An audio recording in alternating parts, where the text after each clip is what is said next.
Hello and welcome to Lean Into Green. I'm your host, Jenny Lamorgan, and I'm excited to be here with my guest today, Helena Norberg-Hodge. I will introduce Helena and talk to you about who she is. But first, I want to share a little bit about Lean Into Green for those of you listening for the first time. At Lean Into Green, we learn from some of the best experts in this field of green lifestyles, and you will discover how going green enriches your life, your health, your wealth, and your happiness in so many inspiring and rewarding ways. And you'll also learn of the many impacts that your lifestyle makes on the planet and on peace and lasting sustainability. I'm a green entrepreneur and owner of greenwomanstore.com, and I've learned a lot interviewing these experts, and I know you'll be glad that you've listened in. So let me tell you about Helena Norberg-Hodge. She's an author and a filmmaker. She's a pioneer of the new economy movement, work which earned her the 2012 Goi Peace Prize for contributing to the revitalization of culture and biological diversity and to the strengthening of local communities and economies worldwide. Helena has been awarded the Right Livelihood Award, or it's also called the Alternative Nobel Peace Prize. Helena's book and film, Ancient Futures, has been translated into 40 languages. She's also produced and co-directed the award-winning film, The Economics of Happiness, and that's what she's going to be talking with us today. Since 1975, Helena has worked with the people of Ladakh, or Little Tibet as it's called, to find ways of enabling their culture to meet the modern world without sacrificing social and ecological values. She has been promoting an economics of personal, social, and ecological well-being for more than 30 years. The title of her talk today is Ancient Futures, Learning from Ladakh, the Economics of Happiness. Thank you so much, Helena Norberg-Hodge, for joining us at Lean Into Green. Welcome. Thank you. Happy to be here. Happy to have you. Can you begin, Helena, by telling our listeners about Ladakh, where it is in the world, and something about the people of Ladakh? Yes, it's actually the westernmost part of Tibet and lies up on the Tibetan Plateau, it's up at about 12,000 feet and belongs politically to India. So to travel there, you travel basically north of New Delhi, cross the high Himalayan ranges, and you end up on this high Tibetan Plateau. And I arrived there in 1975. I didn't know anything about the area. I was a linguist. I was going to help make a film, an anthropological film. And I just fell in love with the people. They were the most radiantly happy people I had ever encountered. And I ended up staying when the film was finished. I gave up my job in Paris where I was working at the time. And ever since that time, I've become a passionate advocate for trying to raise awareness about the fact that we must change economic structures and policies, and that there's a lot that we can do at the local level, starting right now, that will increase our personal happiness as well as the environmental and social stability. So, Helena, happiness has brought you to economics, and you speak a lot about moving from globalization to localization, and that's really easy. It's a picture in our mind that we can wrap our brains around. What are some of the benefits of societies for this fundamental change from globalization or thinking globally to localization? Well, I'm very glad, first of all, that you say that people can wrap their heads around it, because I do think that's one of our big problems, is that often people, think of it as so abstract, and they find it a bit difficult to think globally. Well, of course, this is part of why we recommend localizing, but we need to understand that our biggest problem today really is that economic structures have become completely global. It's been something that's been going on for a very long time. It's been building up, really starting with slavery and colonialism, And as giant corporations and banks have become bigger and more global, they've had a completely unfair advantage because they can produce where labor manages on maybe $10 a day, and they sell where people earn a minimum of $10 an hour, if not more. So they have a completely unfair advantage over the local businesses. So in effect, what localization is about is shifting away from giant monopolistic global banks and corporations towards more localized, place-based businesses that are adapted to different cultures and that belong to a nation state where there are rules about economic activity. With localization, it's a little bit complex because we are talking about two different strands right now that we need to think about. One of them is that we can start right now supporting more local independent businesses where we live, particularly focusing on food, which is a very neglected area, very poorly understood by economists and policymakers. And really, food production needs to be coming from smaller scale diversified farms, and that can only happen if farmers can sell in more regional and local markets. And that is something that we can start supporting right now. At the same time, we need to be trying to raise awareness. And I'm so glad, Jenny, you've got this project to raise awareness. I think it's often an overlooked activity in terms of the women's movement, the green movement, the spiritual movements. I think it's incredibly important that we put effort into raising awareness because we need to build up enough awareness so that we move away from this crazy politics we have now that is ending up creating huge, huge problems as people desperately think they can go back and forth from left to right. And in fact, all the time, the serious issues are getting worse. The pressures on young people because of the scarcity of jobs, particularly scarcity of meaningful work, are huge. So there is an epidemic of unhappiness because of that. The suicide rate and depression among young people worldwide, and I'm talking now about China as well as Ladakh, which I mentioned before, people were the happiest people I'd ever met before. So that is increasing.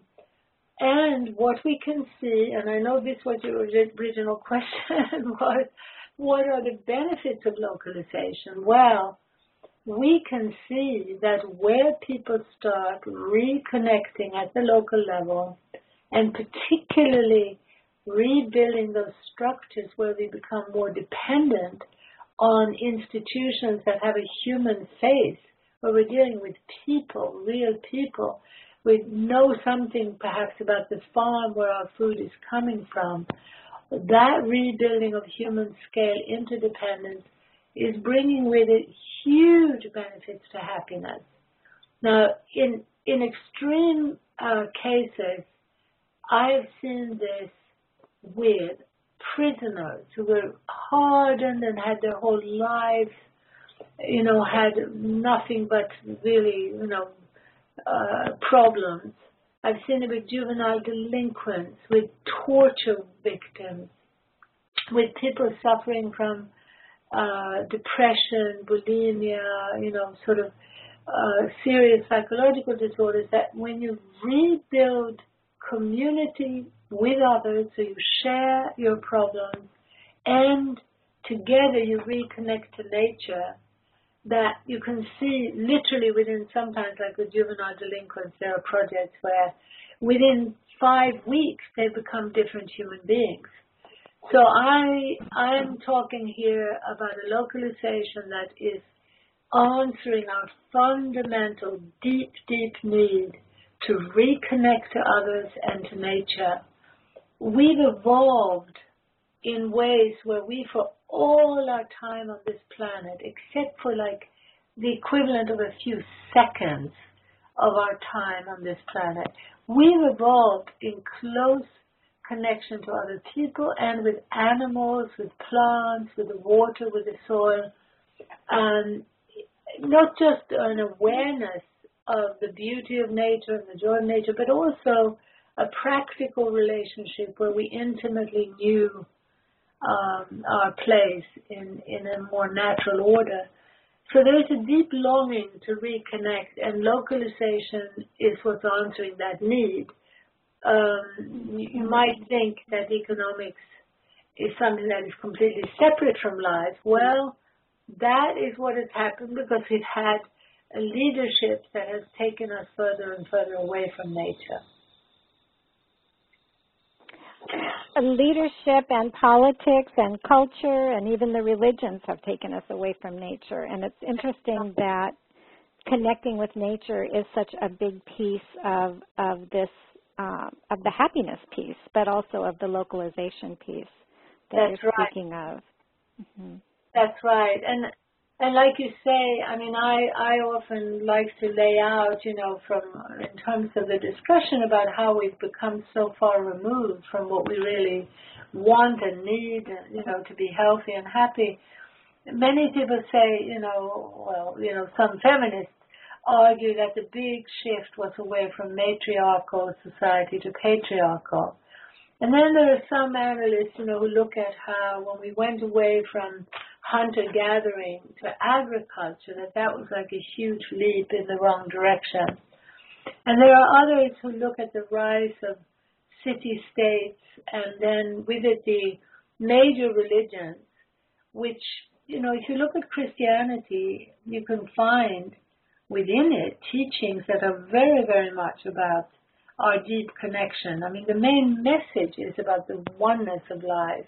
God is one, mm-hmm. and we are one. There's so many teachings that really reinforce this idea of love and connection being a guiding principle. But the sort of organized structures with the Inquisition and so on very much took people away from nature, also away from the feminine, by the way. And there were many women, who were slaughtered as witches and so on. And then there are other people who will look at the rise of industrial society as this big breaking point. And often, what predated that was a Cartesian worldview where we started being taught that we could understand nature as a machine. And there was even language, about torturing nature for her secrets. And this worldview became more and more dominant with the rise of industrial civilization. And with this rise in industrial civilization was also the time when giant businesses and elites spread across the world and forced people through slavery and genocide to produce for Europe instead of producing for themselves. Mm-hmm. And, what's unfortunate is that today, many people are not aware that this force, the slavery, was what made it possible for these giant global corporations and banks to have so much power, and that with the so-called liberalization or the freeing not only of the slaves but later on of the colonies to become so-called independent nation states, what was happening economically was that they were becoming more and more enslaved by debt, and that the economic trajectory of more and more power in the hands of these giant commercial institutions was not recognized. And it's really so important that we understand that, because even on the right, politically, people do not believe in monopolies. They don't believe in giant bureaucracies. But without knowing it, they end up supporting these giant bureaucracies and monopolies in the name of so-called free trade, so-called a free market.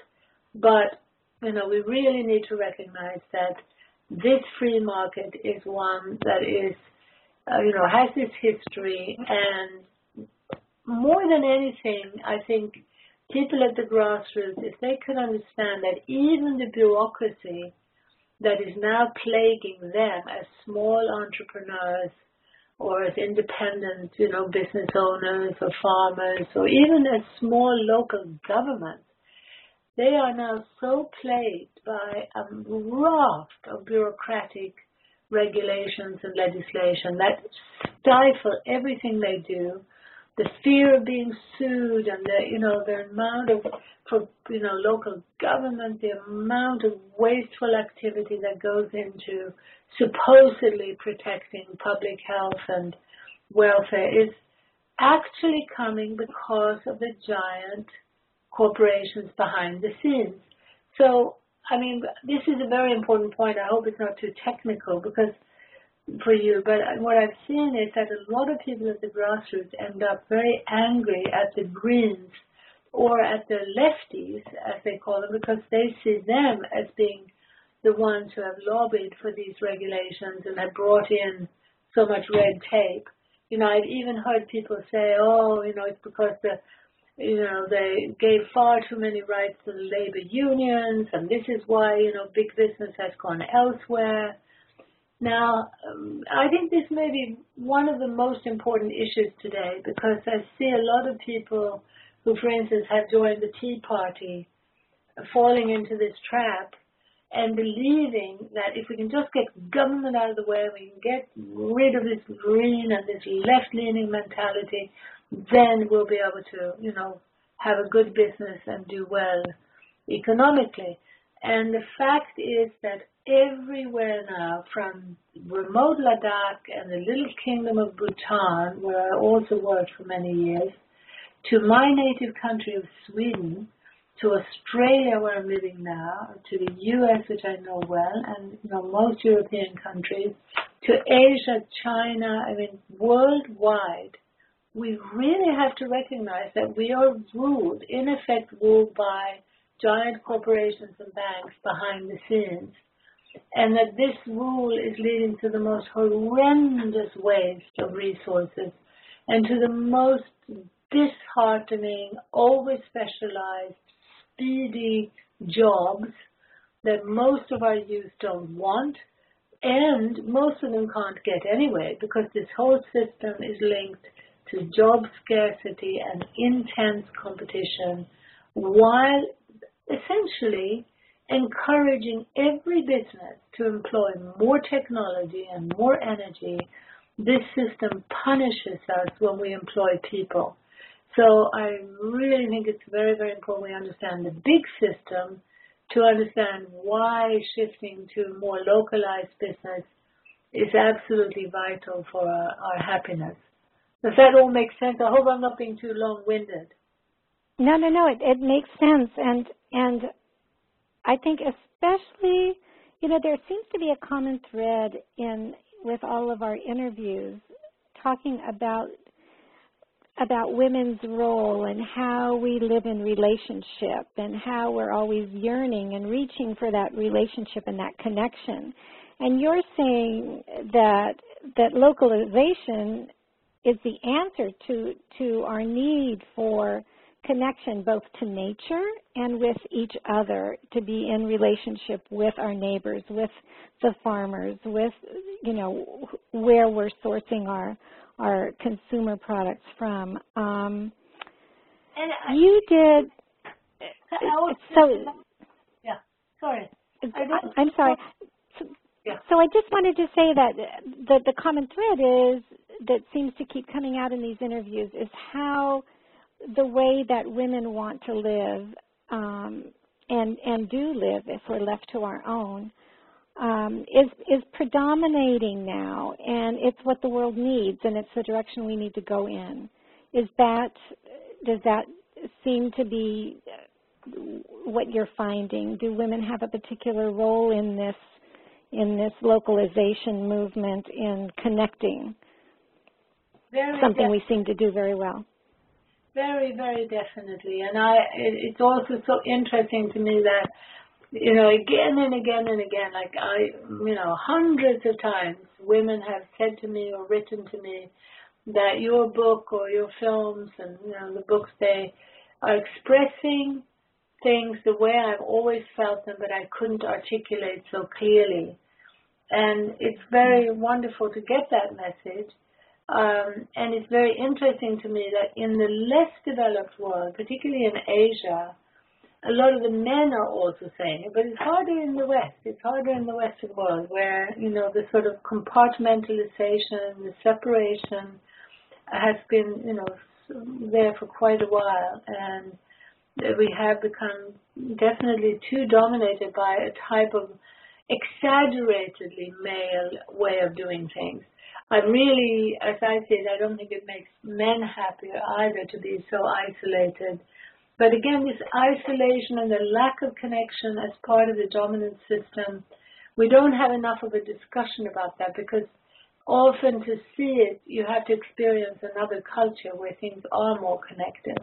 And I just wanted to say also that when I talk about reconnecting to one another locally, a lot of people have the experience that in a small community in America or even in Sweden, or even connecting with their neighbors, they feel like, oh, I don't want to connect, and they think of small communities as being very small-minded and very petty and a lot of gossip. And this is a very tricky issue because, if I hadn't experienced these changes in Ladakh so dramatically, I probably wouldn't be saying what I'm saying. But in Ladakh, it was so clear that when the entire system operated according to that fundamental need of connection, that fundamental need of having not only a more human scale, but also a more human pace of life, that people were so much more contented, so much more in charge, so much more empowered.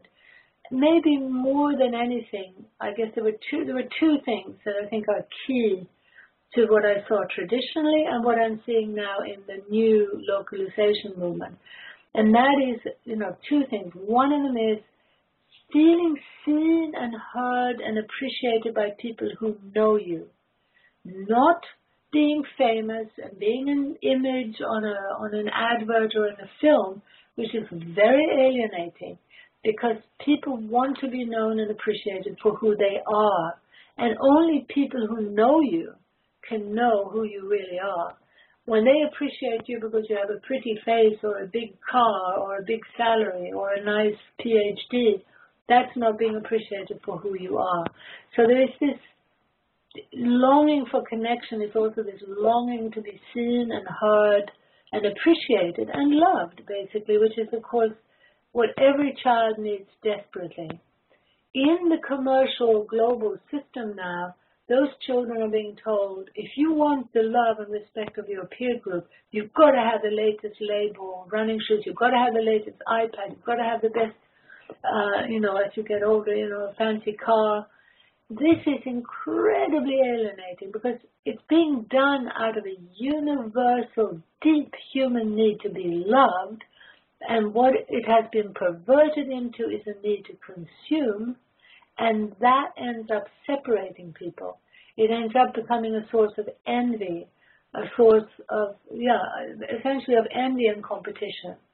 Now, in addition to that pressure of separation through the dominant system, you have the pressure which is creating intense competition, and that's the scarcity of jobs.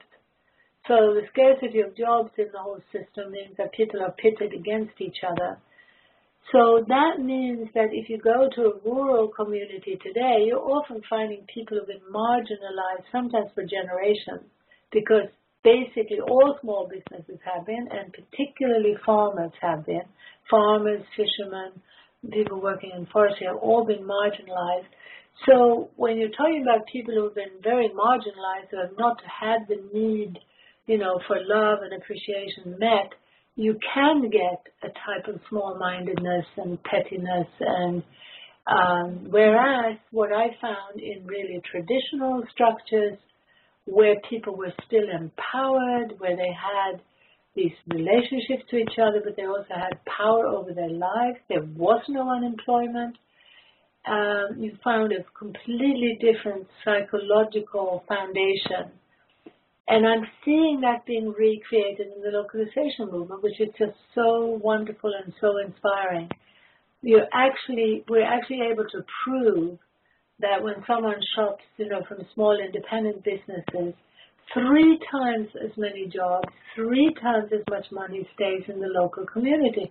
And you start getting this spinning of relationships that are mutually beneficial and an experience of actually depending on each other.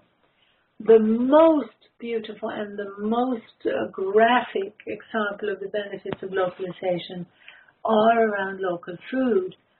And I just want to remind the listeners that food is the only thing that human beings produce that everybody needs every day of their lives. The only thing we produce.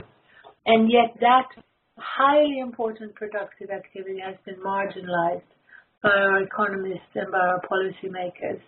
And we're being separated further and further from the source of our food. Countries are importing and exporting exactly the same product. Everywhere you go, a local product costs more than a product from thousands of miles away, almost without exception. So in the local food movement, when you start shortening the distances, you see this amazing, completely different world. I mean, it's like a farmer said to me here in Australia. He said, I've been a farmer all my life, and we were pressured to produce just 2 things, standard-sized bananas and standard-sized avocados, and always pressured for a lower price. Now, since we opened a new farmers market, it's like a different galaxy. He's now producing 23 different things. He has contact with the consumers who appreciate what he grows, and they are not asking for standard size. They don't care if one avocado is smaller than the other. They want delicious, nutritious food.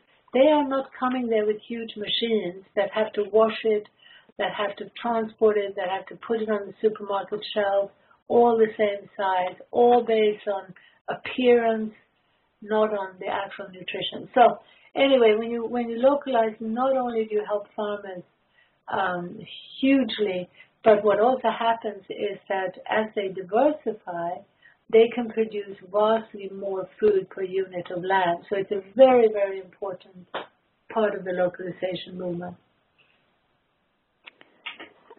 And shopping at the farmers market is certainly a happier experience. I think we've all had that reality. We've all experienced that reality. So it's happier for us, and it's also happier for the farmer, is what you're sharing too. Yeah, and also for the children, because the children can be running around, and it's a very different experience from having them in the supermarket. But are my answers too long? I think you better tell me. Your answers are lovely because it helps us to understand, and I think, and really, some of this is, it's new, new answers to this common ground that we're trying to move to, but you're giving us, based on happiness. Yeah. Based on happiness. Yeah. That's another reason that we can move in this direction, and it's and the strong connection between happiness and economy. That those two are connected in a really good way, in a positive way that we can really hug, and move toward. Now, you did a conference on the economics of happiness. You did in March of 2013. And I wanted to hear you talk a little bit about that. What was your objective and what was the outcome of that conference? Well, we also have a film called The Economics of Happiness. And that film is bringing together voices from all over the world to essentially make the case that shifting away from globalizing towards localizing makes us much, much happier, but also it brings happiness to all beings. It's about ecological and human well-being. And this case is being made with voices from every continent. And we found that for many, many people, this was a new message, and it was so wonderful not to feel that often in the green movement you could get the feeling that you just shouldn't at all care about money at all, or you shouldn't, you shouldn't be spending any money, or, you get trapped in a situation that doesn't give the bigger picture. So you're sort of trapped and feel that any human need being met has to go against the needs of nature. So you're trapped in this very wrong and disempowering analysis. So we found this reception was so good that we decided to organize international conferences. It's exactly along the same lines as the film. And we had one in California in 2012 and then one in Australia. And we invited people from around the world as well as local speakers. And we also had a series of workshops so that people could deepen their knowledge. And we will be doing one in India in March next year. And we hope that people will be inspired by this to do their own conferences. Some people are using the film as a foundation of a small conference, or sometimes bigger, where they bring the film, but then they also bring in local speakers, and it becomes a way of conveying this very holistic and very, very empowering message. The response everywhere has been incredible, really, really positive. I wanted to say, though, another thing when we were talking about the farmers market is that still in many parts of the world, the local, fresh, organic food will be more expensive than supermarket food. But as the movement grows, the prices are changing. And also, this is why we need to raise awareness, because we don't realize it, but our taxes mean that we're paying for our food out of two pockets. We're sending, from our hard work, the taxes that we give government are subsidizing industrial, global agriculture, supporting foreign investment and foreign imports, so that literally toxic food from the other side of the world, mass-produced, often using slave labor, and under very toxic circumstances, huge amount of labor and chemicals and transport, a lot of energy, and from that a lot of pollution, and yet that product in the supermarket will cost less than a local organic product. It's absolutely crazy, and it's only because of the whole hidden systemic supports and subsidies for this global system, for the global economy and global corporation. So I really think we need to work on both levels, start the localization right now, raise awareness about the benefits of localization, and the real practical demonstrations of the benefits, but also create what I call, an economic literacy campaign, so that we stop subsidizing what we don't want. We're subsidizing unemployment. We're subsidizing a situation where our drinking water is so polluted we have to buy it in bottles. And this is supposedly good for the economy. Our governments measure GDP in a way that means that we're supporting pollution, unemployment, and unhappiness. You're exactly right, and I've never heard it quite explained this way. But it makes sense. It makes good woman sense. I always say. Yeah, good. Yeah, we need so badly to get more women involved in these issues, because women just, first of all, we know they can think more holistically, more easily than men can, and they also have that deeper connection to others and to nature. It's very clear worldwide. And yet, well, I think. Yeah, go ahead.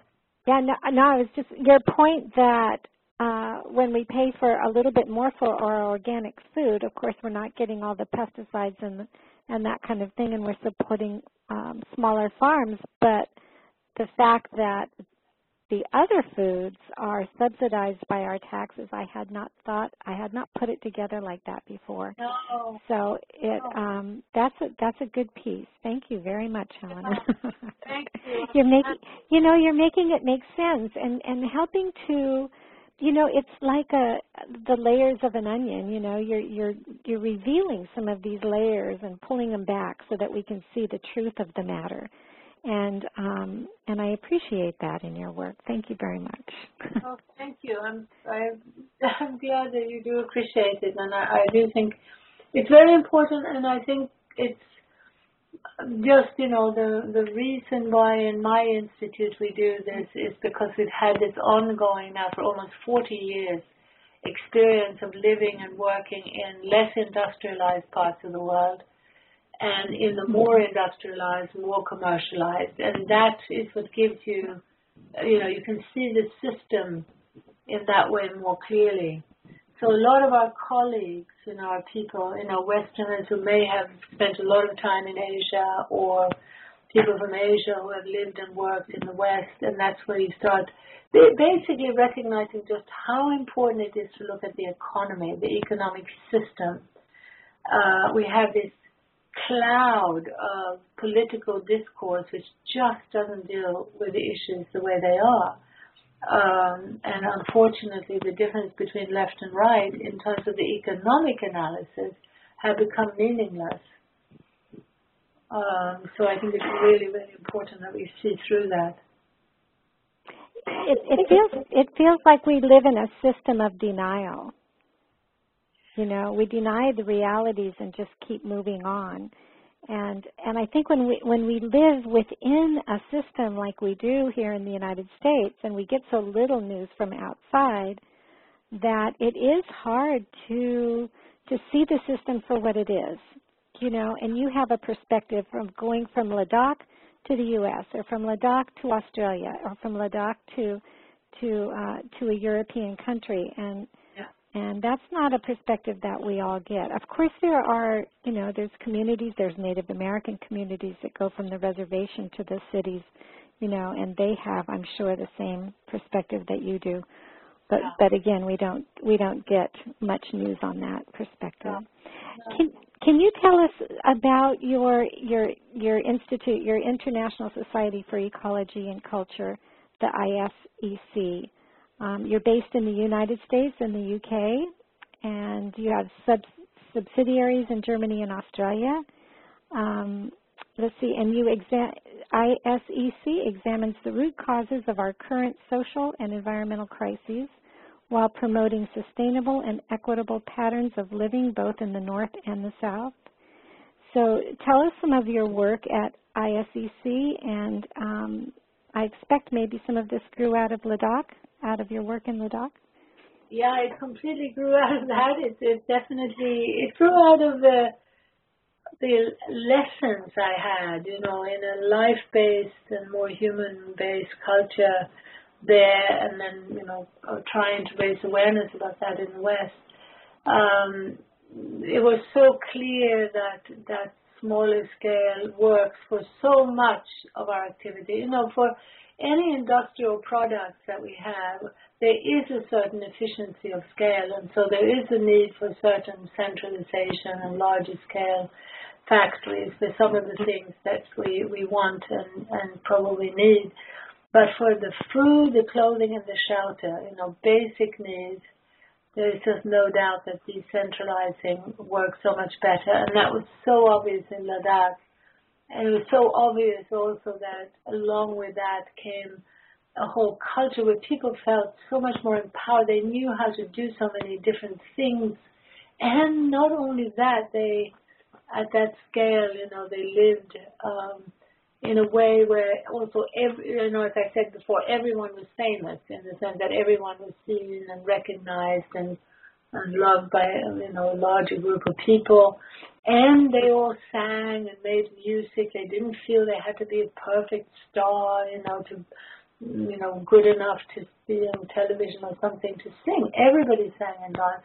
By the way, I think that's an incredibly important part of the whole localization movement that we encourage, is bringing back more of that live face-to-face culture not feeling you have to be perfect. So all of these lessons we've tried to share in our institute, both in Ladak. We've had programs where people have come and lived and worked in villages.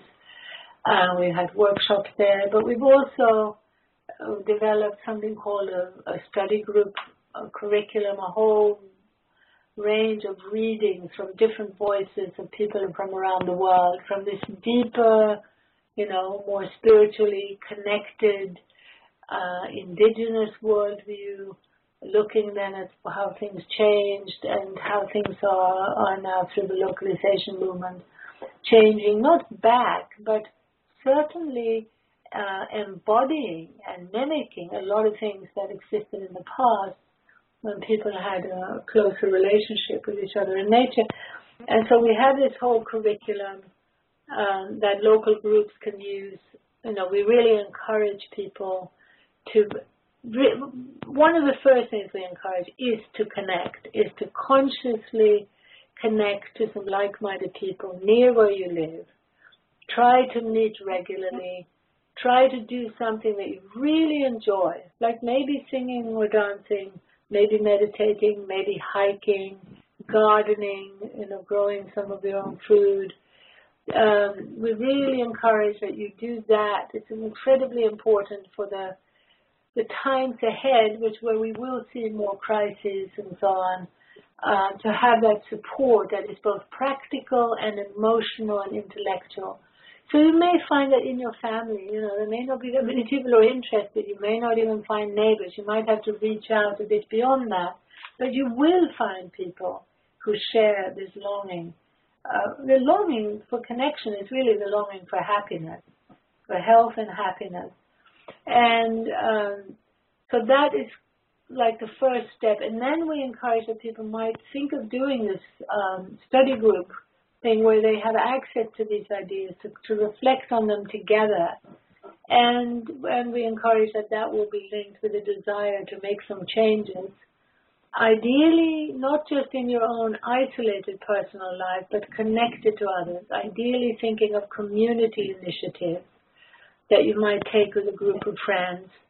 Doesn't have to be, getting involved with local government, which can be very tedious because you're dealing with a whole raft of crazy regulations and all kinds of limitations. But there's amazing what you can do as just a small group of individual people.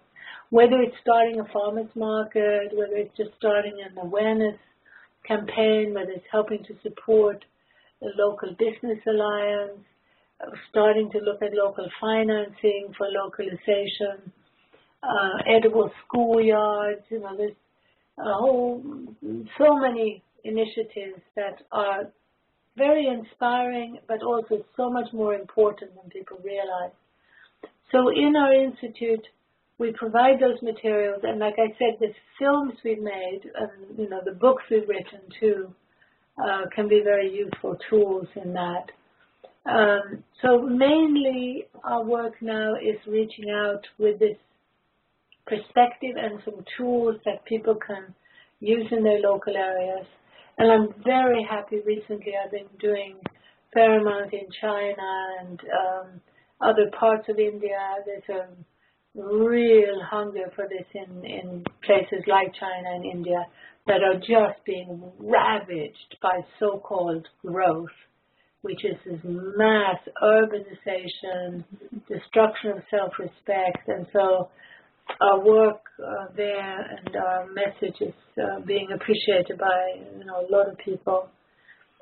So we just, I think more than anything, our emphasis is on providing tools for rethinking some of these basic assumptions that keep us trapped. One of them too is this idea that we as individuals are responsible for global warming and we as individuals have to change it. People can sort of feel that if they change their light bulbs or don't go on a holiday, it's not really going to change things. And if you look at the bigger picture, you'll find that individual household consumption and waste, toxic waste, etc., most of that is tiny proportion of the problem. The big problem is the production, is the kinds of businesses, that are producing our stuff in China, transporting it all that distance, and in the process destroying jobs as well as driving up CO2 emissions. You see, this is again one of the strongest arguments for localization, is more jobs at home, lower CO2 emissions at home.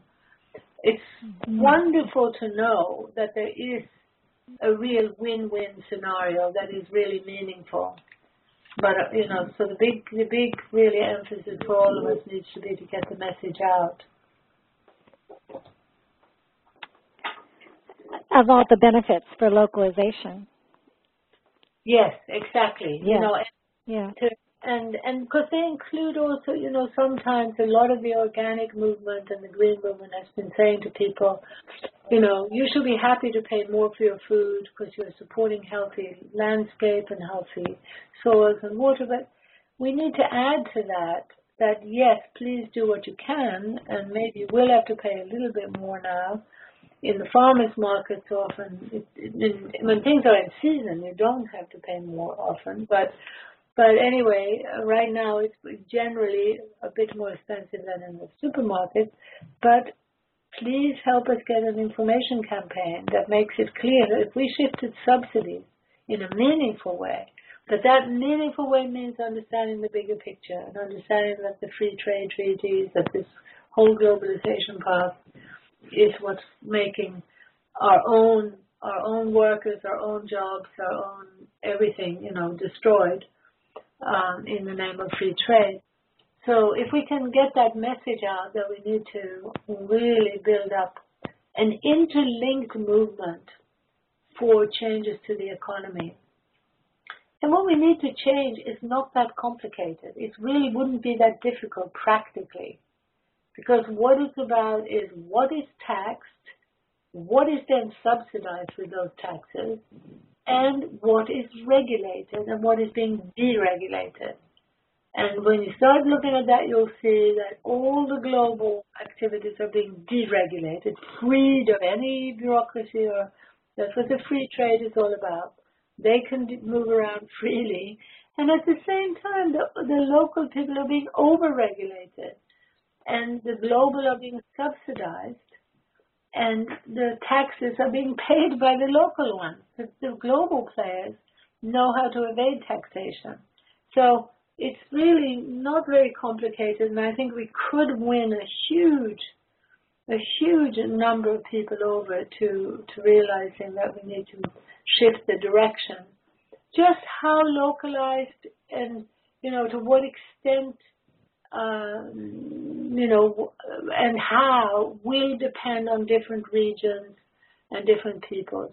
But from where we are today, there's absolutely no doubt. I'm convinced that the vast majority of people would see the benefits of localizing.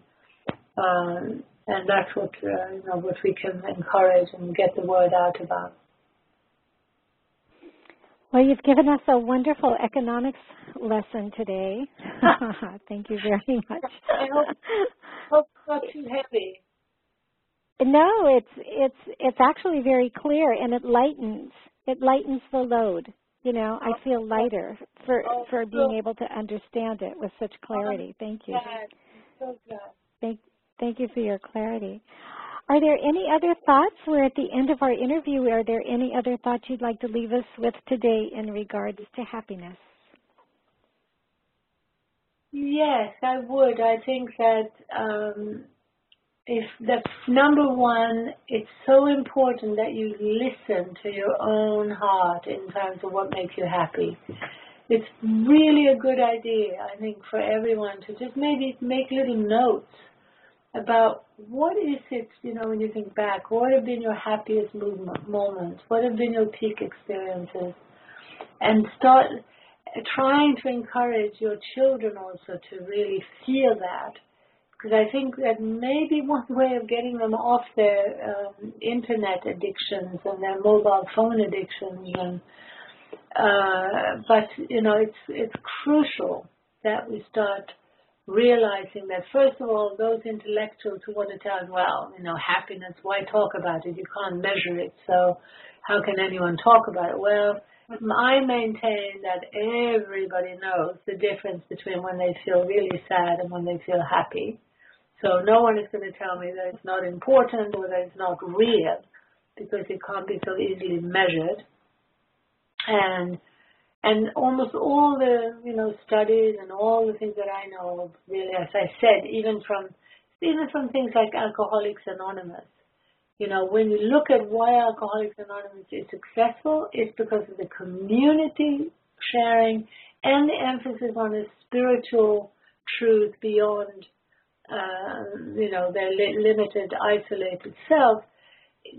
They don't necessarily see the spiritual roots in nature, but the more sophisticated therapies that I know of do, and they're also more rapidly effective.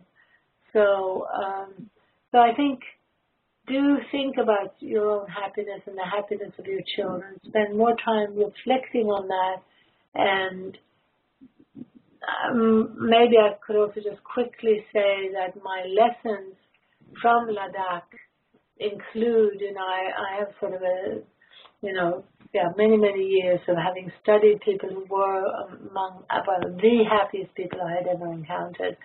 And what was clear was that it's a mix of deep intergenerational contact on a daily basis, basically. And that means support, because intergenerational means the 5-year-old helps the 1-year-old, the 10-year-old helps the 5-year-old, and the 80-year-old helps, all three of them. And there's this sort of way of being nurtured and learning and looking up to that is cyclical and works for everybody. Daily exercise, a lot of exercise, it turns out, is a key, and that was so clear. People were moving all the time. And a sort of light meditation is what they practice, something along what Eckhart Tolle also teaches in The Power of Now, a way of breathing and just calming the mind regularly throughout the day, and learning to make sure that you don't allow negative thoughts or anger to harm you, because they do harm you physically. So sort of training the mind in that way is an important part of the path to happiness. And that is linked also to a slower pace of life. Now, again, this comes back to localization, because localization is the way in which we can slow down things.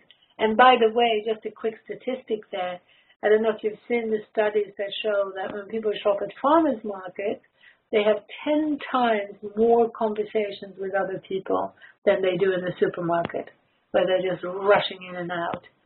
And so the slowing down, which would also become much more possible, if they have policy change, is a key to all of this. And I also include regular, learning and helping our children and even ourselves. It's something I started when I was 60, to actually sing in a group. It turns out that almost all traditional cultures did that, and that it's actually an incredibly beneficial thing for happiness and well-being. And then, of course, we need to add to that the understanding that healthy, whole foods have a huge impact on our mental state.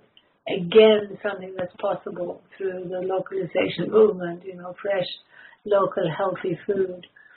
So those are some of the ingredients that I learned, and part of the intergenerational balance was also a much better balance between feminine and masculine principles, and that means between men and women.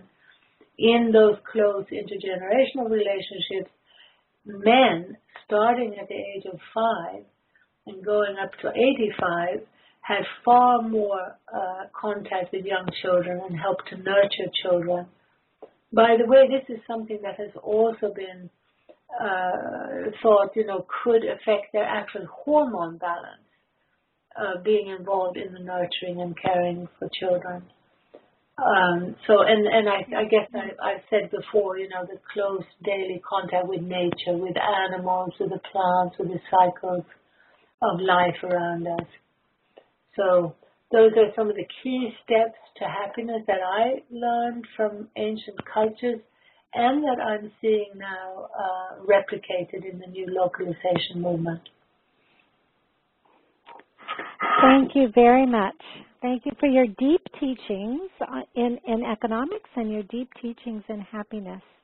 I think we're all going to make note of those and make some changes in our life.